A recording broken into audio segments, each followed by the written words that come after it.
Ini lagi berada di dalam Museum Ashabi Exhibition.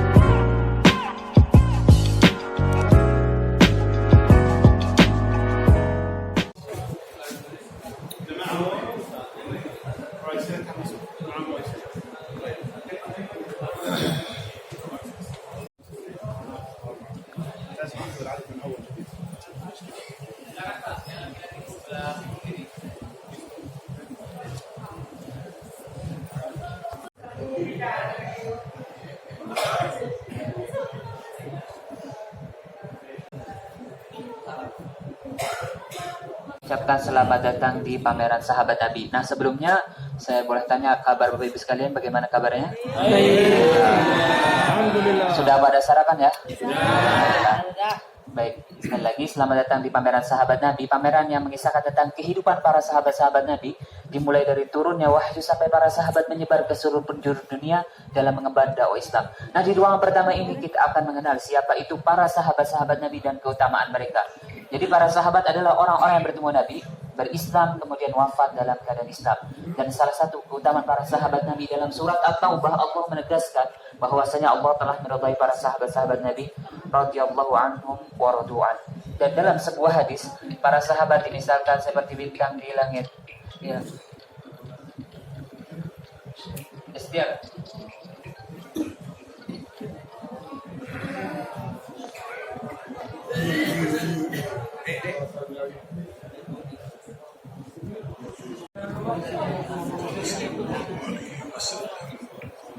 النجوم أمنة للسماء فإذا ذهبت النجوم أتى السماء ما توعد وأنا أمنة لأصحابي فإذا ذهبت أتى أصحابي ما يوعد وأصحابي.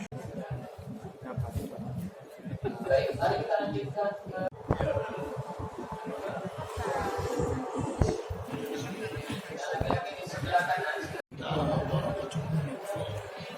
Baik, hadirin rahimakumullah, masuk Islam. Kira-kira siapa? Khadijah radhiyallahu taala anha, betul sekali. Seorang istri yang membantu dakwah suaminya dengan jiwa, raga dan hartanya. Seorang istri yang sangat dicintai oleh baginda Rasulullah, dan sebagai bukti cinta Rasulullah kepada Khadijah adalah Rasulullah sering sekali memuji Khadijah di depan istri-istrinya yang lain walaupun Khadijah sudah lama wafat. Kemudian di sini kita bisa melihat sebuah ilustrasi yang menggambarkan sulitnya kehidupan para sahabat-sahabat Nabi di awal munculnya Islam. Banyak sekali di antara para sahabat yang mendapatkan siksaan dari orang-orang musyrikin Makkah, bahkan tidak sedikit yang dibunuh oleh mereka. Dan Rasul pun tidak luput dari siksaan mereka ini, orang-orang musyrikin Makkah. Contohnya di sana Rasulullah pernah diasingkan, Rasulullah pernah diisolasi selama kurang lebih 3 tahun di lembah Abu Thalib bersama dengan keluarga dan para sahabat-sahabatnya. Kemudian kalau sekarang letak lembah Abu Thalib itu terletak di samping tempat kelahiran Nabi. Ya. Dan laki-laki yang pertama kali masuk Islam adalah Abu Bakar As-Siddiq. Abu Bakar banyak sekali keutamaannya. Abu Bakar yang lahir 2 tahun 6 bulan setelah tahun gajah. Jadi Abu Bakar lebih muda dari Nabi sekitar 2,5 tahun. Sekali lagi Abu Bakar banyak keutamaannya. Di antaranya Abu Bakar sudah menjadi sahabat dekatnya baginda Rasulullah sebelum munculnya Islam. Abu Bakar pernah dipilih oleh Nabi untuk menjadi pemimpin haji di masa Rasulullah masih hidup. Kemudian di saat Nabi di akhir hayatnya, Nabi memilih Abu Bakar As-Siddiq untuk menggantikan Nabi sebagai imam sholat. Dan di saat Nabi diizinkan untuk berhijrah menuju kota Madinah, sekali lagi Abu Bakarlah yang dipilih oleh Nabi untuk menjadi teman Nabi dalam perjalanan hijrah tersebut. Dan di ruang berikutnya kita akan mengetahui bagaimana perjalanan hijrah mereka berdua ketika menuju kota Madinah. Mari kita lanjutkan menuju ruang berikutnya. Silakan Pak, yang bapak-bapak duluan.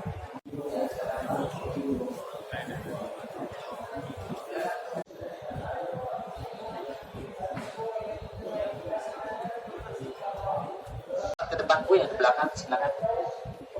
Yang di belakang Abu Bakarlah yang berjasa besar dalam hijrahnya Nabi. Misalnya ada Abdullah, putranya Abu Bakar yang menjadi informannya Nabi. Kemudian ada putrinya Abu Bakar Asma yang bertugas untuk menyuplai makanan untuk baginda Rasulullah. Dan ada seorang pengembala kambing yang juga berjasa dalam hijrahnya Nabi, Amir bin Fuhairah. Amir bin Fuhairah mengembalakan kambingnya di dekat jalan hijrahnya Nabi dengan tujuan agar Nabi bisa meminum susu dari kambing-kambing tersebut, dan tujuan yang paling utama adalah agar jejak Rasulullah dan jejak Abu Bakar terhalang atau terhapus oleh jejak kambing-kambing tersebut. Silakan yang bapak-bapaknya di sebelah kanan, yang ibu-ibunya di sebelah kiri, agak merapat ke depan, silakan. Tak. Ya, di sebelah sini kota Mekah dan kota Madinah di sebelah sana. Ada dua jalan di sini, yang merah dan yang hijau. Yang merah adalah jalan umum atau jalan kafilah-kafilah dagang, sementara jalan hijrahnya Nabi yang hijau ini. Dan di saat itulah, di saat Nabi berhijrah, Nabi tidak langsung menuju kota Madinah, akan tetapi menuju sebuah gua, kemudian bersembunyi di dalamnya selama kurang lebih 3 hari 3 malam lantaran Nabi dikejar oleh orang-orang musyrikin yang ingin membunuhnya. Pertanyaannya, apakah nama gua tersebut? Gua Thur. Ya, di sana ada gambar gua Thur dari dalam dan dari luar. Dan yang seperti batu besar menculang ke atas itu adalah gambar gunung Surnya. Dan letak guanya bukan ada di bawah, akan tetapi di atas sana. Bapak Ibu sekalian, akhirnya Rasulullah pun sampai di kota Madinah. Bagaimanakah sambutan penduduk kota Madinah untuk Nabi SAW? Mari kita mengetahuinya di ruangan berikutnya. Sekali lagi yang perempuan di sebelah sini, yang laki-lakinya di sebelah sini pasti.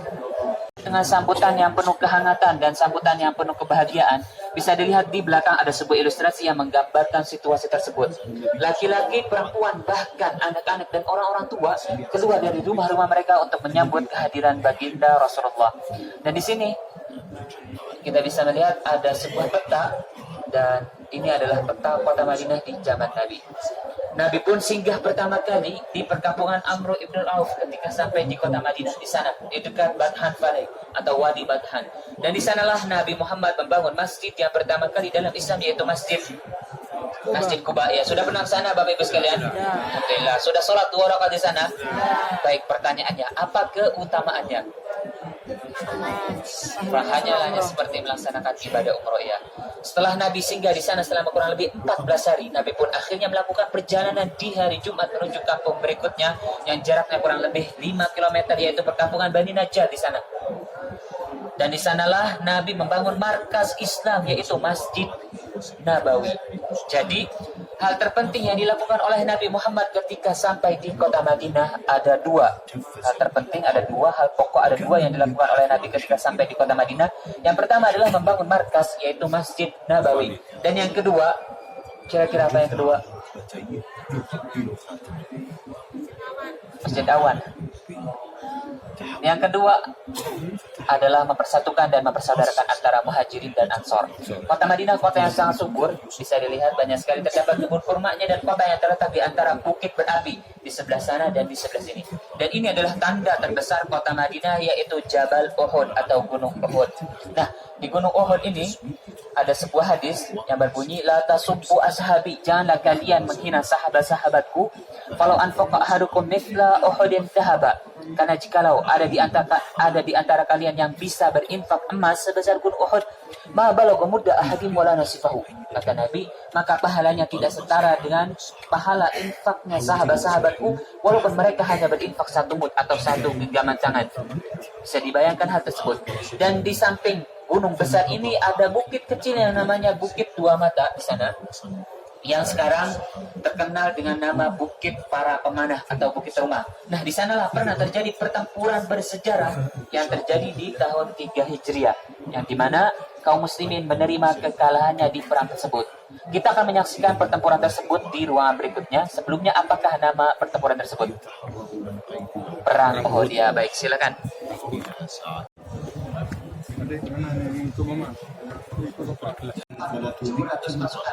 Dan di bukit kecil ini Rasulullah memerintah sekitar 50 sahabat yang ahli dalam memanah untuk menaiki bukit tersebut, dan melarang mereka agar tidak turun dari bukit tersebut apapun yang terjadi ketika berlangsungnya pertempuran, untuk menjaga posisi kanan pasukan kaum muslimin.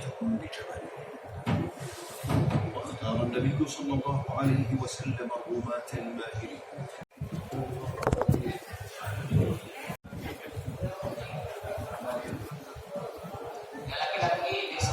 perempuan pun memiliki jasa yang begitu besar untuk Islam. Contohnya di sini Bapak Ibu sekalian, ada Ummul Aitam, sebuah julukan untuk seorang perempuan yang artinya ibunya anak-anak yatim. Nah, Ummul Aitam tersebut membawa kaumnya datang ke kota Madinah untuk berislam secara bersama-sama. Jadi, satu kaum berislam semuanya hanya disebabkan oleh satu perempuan, yaitu Ummul Aitam. Contoh lainnya perempuan yang berjasa besar dalam Islam adalah Ummu Sulaim, seorang wanita pemberani yang sering mengikuti pertempuran bersama baginda Rasulullah. Dan salah satu keistimewaan Ummu Sulaim tersebut adalah ketika Ummu Sulaim dilamar oleh Abu Talha untuk menikah, Ummu Sulaim hanya meminta satu mahar, hanya meminta satu mas kawin dari calon suaminya. Kira-kira apa maharnya? Al-Quran. Hanya 2 kalimat syahadat dari calon suaminya. Jadi masuk Islamnya calon suaminya itu hanya mahar yang diminta oleh Ummu Sulaim. Kemudian di kota Madinah terdapat orang-orang yang kaya raya dan orang-orang yang fuqara atau fakir. Nah, di sana bisa kita lihat ada ahlu suffah meriwayatkan hadis. Dan di sini kita bisa melihat adalah sahabat-sahabat yang kaya raya. Sahabat-sahabat yang berprofesi juga sebagai pedagang atau bisnismen. Contohnya di sana ada Abu Bakar, Umar, Utsman, Abdurrahman bin Auf, Zubair, Talha, dan Sa'ad bin Abi Waqqas. Mereka ini tidak hanya kaya raya, mereka juga termasuk sahabat-sahabat yang terbaik, sahabat-sahabat yang dijanjikan masuk surga. Al-Ashrah Al-Mubashirin bil Jannah, 10 orang yang dijanjikan masuk surga, ternyata 7 diantaranya adalah saudagar-saudagar kaya. Dan di ruangan berikutnya mengisahkan tentang kesedihan para sahabat-sahabat Nabi. Apa sebabnya? Kita akan mengetahuinya di ruangan Wadaul Habib.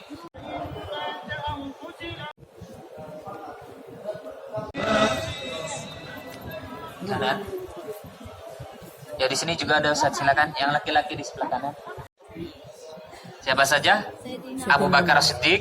Ketika itu, yaitu memerangi orang-orang yang murtad, orang-orang yang tidak mau berzakat, dan orang-orang yang mengikuti nabi palsu. Kenapa Abu Bakar memerangi mereka? Karena Abu Bakar tahu bahwa mereka ini bisa merusak Islam dari dalam. Dan jika Islam rusak di awal kemunculannya, yang ditakutkan oleh Abu Bakar adalah Islam ketika itu pun hancur atau punah. Dan jasa Khulafaur Rasyidin yang kedua yang terbesar adalah Jam'ul Quran, mengumpulkan Al-Quran menjadi satu mushaf yang sebelumnya tertulis di lembaran-lembaran kulit atau hanya terdapat dalam hafalan para sahabat Nabi. Abu Bakar, khalifah yang pertama, mengumpulkan Al-Quran menjadi satu mushaf atas saran Umar bin Khattab. Umar di saat itu takut jikalau Al-Quran hilang dari muka bumi. Kenapa? Karena banyak sekali para penghafal Al-Quran yang mati syahid, terutama mati syahid di medan pertempuran melawan pengikut Nabi palsu.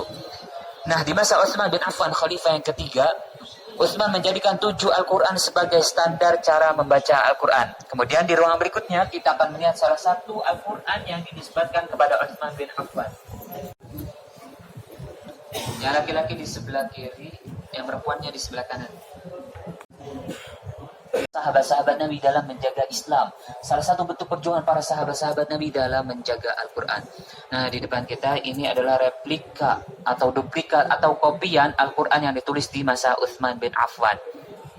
Sekali lagi, ini hanya duplikat dan yang asli terdapat di Turki, di Museum Topkapı. Ditulis dengan khat kufi lama, belum ada titiknya dan juga belum ada syakelnya atau barisnya.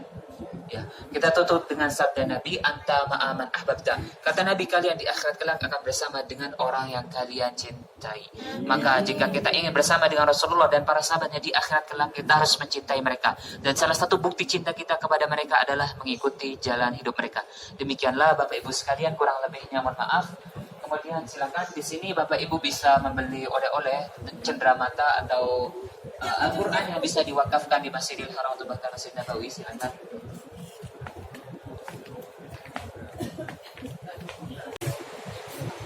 What's the